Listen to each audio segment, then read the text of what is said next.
Hi friends, இன்றைக்கி நம்ம என்ன பார்க்க போகிறோன்னு பார்த்தீங்கன்னா பேசிக் காம்போசிஷன் டெக்னிக்ஸை பற்றி பார்க்க போகிறோம். ஃபர்ஸ்ட் ஆஃப் ஆல் காம்போசிஷன்னா என்னென்னு பார்த்தீங்கன்னா ஒரு ஃப்ரேமில் எந்தெந்த பொருள் எங்கெங்கே இருக்கணும் அப்படின்னு சொல்கிறது தான் வந்து காம்போசிஷன். அண்ட் ஒரு ஃபோட்டோ எப்படி அழகாக காமிக்கிறதுன்னு சொல்லணும் அந்த காம்போசிஷன் டெக்னிக்கு.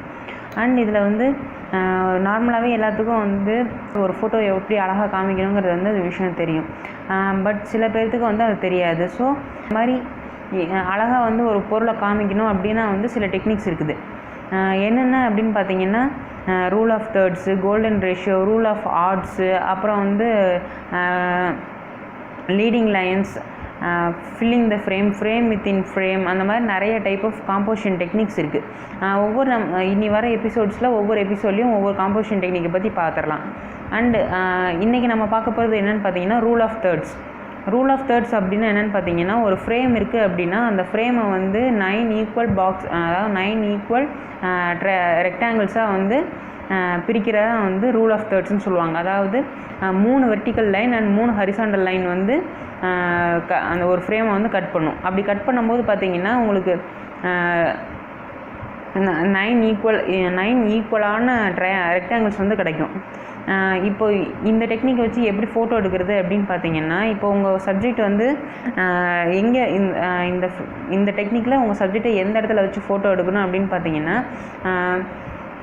செகண்ட் ரோ, அதாவது மிடில் ரோவில் 2 பாயிண்ட் இன்டர்செக்ட் ஆகிற இடம் இருக்கும். அதாவது ஃபஸ்ட் சென்டரில் இப்படி 2 லைன் போகுது பார்த்தீங்களா, அந்த போகிற லைன்ஸ் வந்து இந்த இடத்துல ஹரிசாண்டல் லைன்ஸோட இன்டர்செக்ட் ஆகிற பாயிண்ட் இருக்கும். இங்கே ஒரு பாயிண்ட்டு, கீழே ஒரு பாயிண்ட் இருக்கும். அந்த மாதிரி எந்தெந்த இடத்துல வந்து இன்டர்செக்ட் ஆகுதோ அந்தந்த இடத்துல தான் உங்கள் சப்ஜெக்டை வச்சு ஃபோட்டோ எடுக்கணும். ஒன்று இந்த கார்னர் இல்லைன்னா இந்த கார்னர்.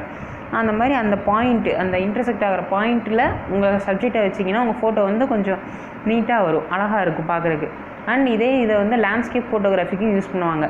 லேண்ட்ஸ்கேப் ஃபோட்டோகிராஃபிக்கு எப்படி யூஸ் பண்ணுவாங்கன்னு பார்த்தீங்கன்னா, இப்போ வந்து உங்களோட சப்ஜெக்ட், உங்கள் லேண்ட்ஸ்கேப் ஃபோட்டோகிராஃபியில் உங்களோட மெயின் சப்ஜெக்ட் வந்து ஸ்கை தான் அப்படின்னா, அதாவது எக்ஸாம்பிள் சன்செட் ஆகிற மாதிரி ஃபோட்டோ அப்படின்னு வச்சிங்கன்னா அதுக்கு எந்த மாதிரி எடுக்கணும் அப்படின்னு பார்த்தீங்கன்னா, உங்களோட லேண்ட் பார்ட்டை வந்து கீழ் ரோவில் வச்சிடணும், கீழ் ரோவில் தெரிகிற மாதிரி வைக்கணும்.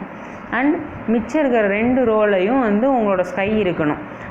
இது எப்படி நான் ரோ அப்படின்னு சொல்கிறேன்னு பார்த்தீங்கன்னா, உங்களோட கேமராலேயோ இல்லை மொபைல்லையோ வந்து கிரிட்டுன்னு ஒரு சைடில் ஒரு ஆப்ஷன் இருக்கும், ஆஷ் சிம்பிள் மாதிரி போட்டிருக்கும். ஸோ அதை நீங்கள் கிளிக் பண்ணும்போது உங்களோட ஸ்க்ரீன் லைவ் வியூலையோ இல்லைன்னா செல்ஃபோன்லேயோ கிரிட்டுக்கு வந்துடும். இப்படி 2 லைன் ஹரிசாண்டலாக 2 லைன் வந்து உங்கள் ஃப்ரேமை வந்து கட் பண்ணும். ஸோ அதை வச்சுக்கிட்டு, அந்த கைட்லைன்ஸை வச்சுக்கிட்டு நீங்கள் ஃபோட்டோ எடுக்கலாம். எக்ஸாம்பிள் நான் ஃபோட்டோஸும் காமிக்கிறேன். அண்டு இப்போது லேண்ட்ஸ்கேப்லேயே வந்து உங்களோடது இப்போது லேண்டு தான் ரொம்ப முக்கியமான விஷயம் அப்படின்னா எப்படி எடுக்கணும்னா, உங்களோட ஸ்கை பார்ட்டை வந்து மேல் லேயரில் வச்சுக்கோங்க, மேல் ரோவில் வச்சுட்டு லேண்டை வந்து நெக்ஸ்ட் 2 ரோஸுக்கு காமிங்க. அப்படி காமிக்கும்போது உங்கள் லேண்ட் வந்து பிரம்மாண்டமாக தெரியும். ஸோ அப்போ வந்து உங்களோட மெயின் சப்ஜெக்ட் லேண்டு தான் அப்படிங்கிறது கன்வே ஆகும். அண்ட் போர்ட்ரேட்ஸ்க்கும் அதே மாதிரி என்ன பண்ணுறீங்கன்னா, உங்களோட சப்ஜெக்டை லெஃப்ட் கார்னர்லேயே, அதாவது லைன் இப்படி 2 லைனுக்கு கிராஸ் ஆகும் தெரியுங்களா, லெஃப்ட் ஃப்ரேமில் இங்கேயும் ரைட் ஃப்ரேமில் இங்கேயும் கிராஸ் ஆகும்.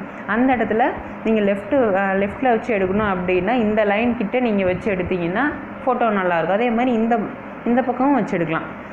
இப்படி வச்சு எடுக்கும்போது வந்து நிறைய ஸ்பேஸ் வந்து உங்களுக்கு கிடைக்கிது. அதனால் உங்கள் சப்ஜெக்டை மட்டும் காமிக்காமல் சுற்றி என்ன இருக்குது அப்படிங்கிற விஷயங்களே நம்ம இந்த காம்போசிஷன் டெக்னிக் மூலிமா காமிக்க முடியும். அண்ட் இப்போது எக்ஸாம்பிள் ஃபோட்டோஸ் இப்போ காமிக்கிறேன் பாருங்கள். இப்போ இருக்கிறது வந்து ஒரு அணில் ஃபோட்டோ. இந்த அணில் ஃபோட்டோவில் என்ன இருக்குதுன்னு பார்த்தீங்கன்னா, இந்த அணிலை வந்து நான் ஒரு இந்த கார்னரில் வச்சுருக்கேன். இங்கே வந்து கரெக்டாக நீங்கள் இந்த கிரிட் லைனை பார்த்தீங்கன்னா இன்டர்செக்ட் ஆகிற பாயிண்ட்டில் இந்த அணில் இருக்குது. அப்புறம் மிச்சம் வந்து நான் எம்டி ஸ்பேஸ் கொடுத்துருக்கேன். ஸோ இந்த ஃபோட்டோ இது வந்து ரூல் ஆஃப் தேர்ட்ஸுங்கிற இதுபடி தான் எடுத்த ஃபோட்டோ இது. அண்ட் இப்போது ஒரு பேர்டை காமிச்சிருக்கேன் பார்த்தீங்களா, இந்த இதில் பார்த்தீங்கன்னா அந்த பறவை வந்து டாப்பில் இன்டர்செக்ட் ஆகிற இடத்துல நான் வச்சுருக்கேன். மிச்சம் வந்து எம்டி ஸ்பேஸ் அதோட லெஃப்ட் சைடில் இருக்குது. அண்ட் அதே மாதிரி இப்போ நான் லேண்ட்ஸ்கேப்புக்கு வந்து எக்ஸாம்பிள் பார்த்தீங்கன்னா, இப்போ இந்த சன்செட் ஆகிற ஃபோட்டோ காமிக்கிறேன். இதில் பார்த்தீங்கன்னா என்னோடது வந்து முக்கியமான விஷயம் ஸ்கை தான். ஸோ அந்த ஸ்கையை வந்து நான் 2 லேயருக்கு நான் காமிச்சிருக்கேன். அண்ட் லேண்டை வந்து நான் ஒரு லேயரில் காமிச்சிருக்கேன். ஸோ இந்த மாதிரி நீங்கள் வந்து கிரிட் லைன்ஸை யூஸ் பண்ணிவிட்டு உங்களுக்கு எந்தெந்த மாதிரி உங்களுக்கு வேணுங்கிறத நீங்கள் எடுத்துடலாம். சிம்பிள் கான்செப்ட் என்னென்னா, அந்த பாயிண்ட் இன்டர்செக்ட் ஆகிற இடத்துல உங்கள் சப்ஜெக்டை வச்சு எடுக்கணும்.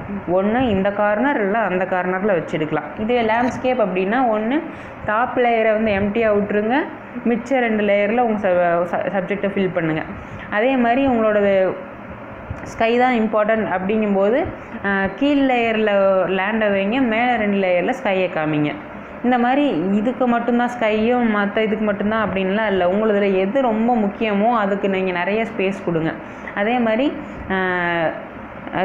உங்கள் சப்ஜெக்டை மட்டும் நீங்கள் ஃபுல் ஃப்ரேம் முழுக்க உங்கள் சப்ஜெக்டை மட்டும் சென்டர் ஃப்ரேமில் வச்சு எடுக்காமல் ஒரு கார்னரில் வச்சிங்கன்னா பேக்ரவுண்டில் என்ன இருக்குது அப்படிங்கிற விஷயங்களும் வந்து உங்களுக்கு தெரியும். ஸோ இதுதான் வந்து பேசிக்காக ரூல் ஆஃப் தேர்ட்ஸுங்கிறது. இது வந்து ஒரு எல்லாத்துக்கும் நார்மலாக வரக்கூடியது தான். நார்மலாக எல்லாருமே இந்த மாதிரி தான் எடுப்பாங்க. பட் அதுவே ஒரு ரூல் தான். இது நமக்கு தெரிஞ்சிருக்காமல் இருக்கும். அண்டு இனி நம்ம வர்ற எபிசோட்ஸில் வந்து ஒவ்வொரு டைப் ஆஃப் ரூல்ஸையும் வந்து பார்க்கலாம். ரூல் ஆஃப் ஆர்ட்ஸ்னால் என்னென்னு பார்க்கலாம், கோல்டன் ரேஷியோனா என்னென்னு பார்க்கலாம், and foreground interest, filling the frame within frame, இந்த மாதிரி டைப் ஆஃப் டெக்னிக்ஸ் எல்லாத்தையுமே வந்து வர எபிசோட்ஸில் ஷார்ட் வீடியோவாக நான் பண்ணி கொடுக்குறேன். ஸோ ப்ளீஸ் சப்ஸ்கிரைப் பண்ணுங்கள், ஷேர் பண்ணுங்கள், உங்கள் ஃப்ரெண்ட்ஸ் எல்லாத்துக்கும் ரெக்கமெண்ட் பண்ணுங்கள் இந்த சேனலை பார்க்க சொல்லி. தேங்க்யூ. பாய். நெக்ஸ்ட் எபிசோடில் நம்ம பார்க்கலாம்.